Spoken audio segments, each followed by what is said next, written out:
माधुरी कुंती को साथ में लेकर के एक वन में प्रहण करने के लिए निकल गए। उसी जंगल में किंदम ऋषि का आश्रम था। पैरों को स्पर्श किया तो किंदम ऋषि ने आशीर्वाद दिया कि पुत्रवती भव।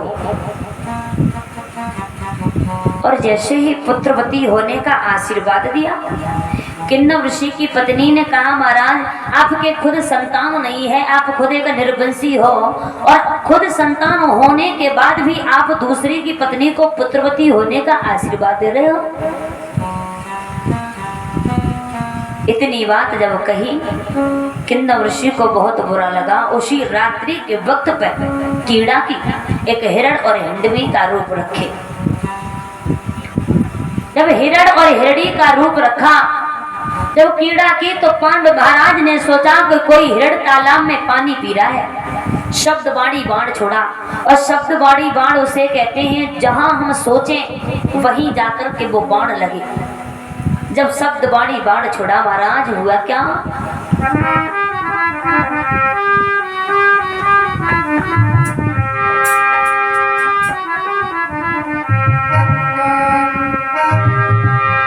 कि संध्या के समय पे भैया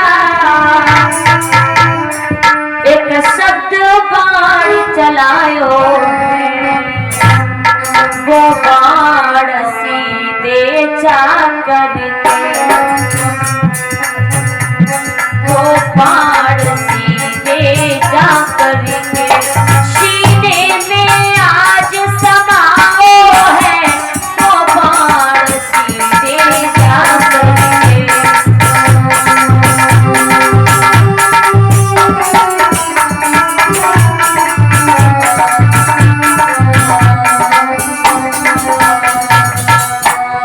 महाराज ने जैसे ही बाण छोड़ा और वो बाण आकर के किंदम ऋषि के सीने में लगा, एकदम से मुंह से चीख निकल गई। और जैसे ही चीख सुनी, पांडव महाराज ने सोचा ये तो किसी प्राणी की बात है, वहां से भागे। और जैसे ही भागे किंदम ऋषि के पास में आए, किंदम ऋषि ने जवाब दिया, अरे राजा, उसी समय पर ऋषिवर ने ऐसे वचन सुनाओ, कोई माफ करेंगे न ओ राजा, कोई माफ करेंगे न ओ राजा, मेरे सीने में बाण चलाओ है, कोई माफ करेंगे न ओ राजा।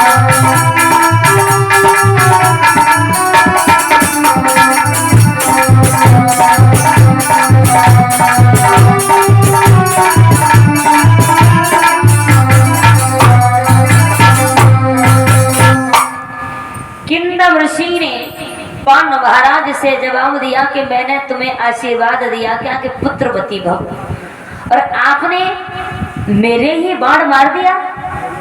हाथ जोड़े जवाब दिया, भगवान बहुत बड़ी गलती हो गई, हमें माफ कर दीजिए, हमें नहीं पता था क्या ये आवाज किसकी है।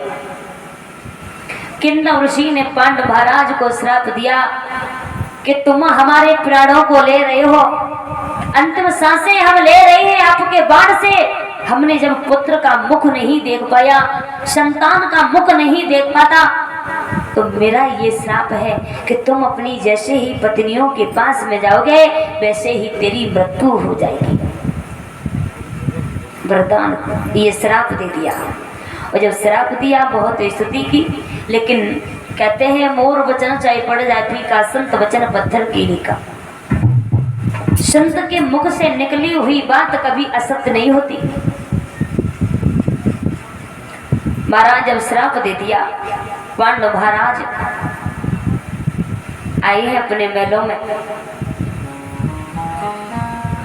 कहा क्या करें, कैसे संतान का मुख देखें, अगर हम पत्नियों के पास में जाएंगे तो हमारी मृत्यु हो जाएगी। श्री सूत जी महाराज कहते हैं, शौनकादिक ऋषियों, कुंती दुर्वासा ऋषि की बहुत बड़ी भक्त थी। जब कुंती कुंवारी थी तो दुर्वासा ऋषि ने एक मंत्र दिया था जिसे हताश मंत्र बोलते हैं, और कहा था कि तुम कभी भी जिस देवता का आह्वान करोगी तो वो देवता आपके सामने प्रकट हो जाएगा। तभी तो कार्य पर कुंती ने सूर्य देवता का नमन किया।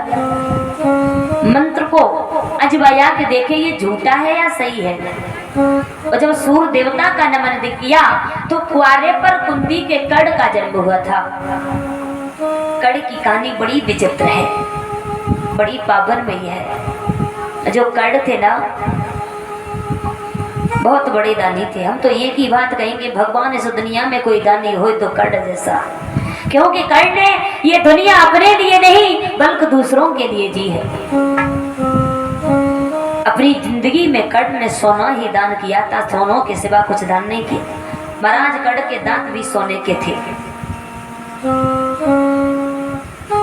आगे आने वाले समय में बताते हैं।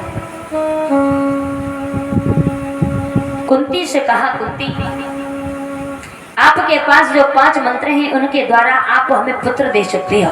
बिना पुत्र के हमारी राजगद्दी सुनी है, बिना पुत्र के हमारा इस माया का मालिक कौन होगा, हमारे जानने के बाद में इस राज्य को कौन संभालेगा।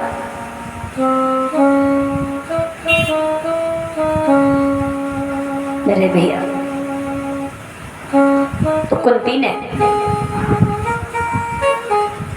पांडव महाराज के कहने से सर्वप्रथम धर्म का आह्वान किया, इससे युधिष्ठिर का जन्म हुआ।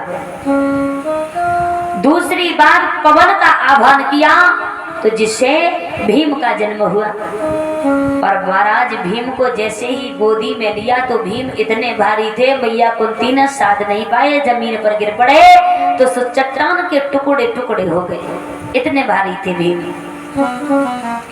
तीसरी बार इंद्र का आह्वान किया तो इससे अर्जुन का जन्म हुआ। माधुरी बोली, ओ बहना तेरे 3 लाला हो गए, अगर और कोई शक्ति हो तो हमें दे दे। अश्विनी कुमार का आह्वान किया तो इससे नकुल पैदा हुए। और महाराज माधुरी बहुत सुंदर थी। जब पांडव महाराज ने माधुरी के साथ कीड़ा थी तो पांडव महाराज के सहदेव बताए जाते हैं। जब कीड़ा की तो संत का श्राप लगा था, उसके बाद उनकी मृत्यु हो गई। 5 पुत्र हुए, युधिष्ठिर, भीम, अर्जुन, नकुल, सहदेव। गांधारी ने देखा कि कुंती के माधुरी के 5 पुत्र हैं तो गांधारी ने अपना कलेजा कूटना प्रारंभ कर दिया। तो गांधारी के गर्भ से एक मांस का लोथड़ा निकला, जिसे 1 से 1 कलशों में कटवा के रख दिया, जिससे 100 बेटा और 1 बेटी प्रकट हुई, जिनमें सबसे बड़े थे दुशासन और दुर्योधन। अब गांधारी को बड़ा अहंकार है, बड़ा घमंड है, हमारे 100 बेटा हैं। कुंती माधुरी के तो पहुंचे ही है, लेकिन हमारे 100 बेटा है, हमारे बेटा तो गांव के गांव खाली कर देंगे, एक की तो बात क्या करो, बड़ा अहंकार है।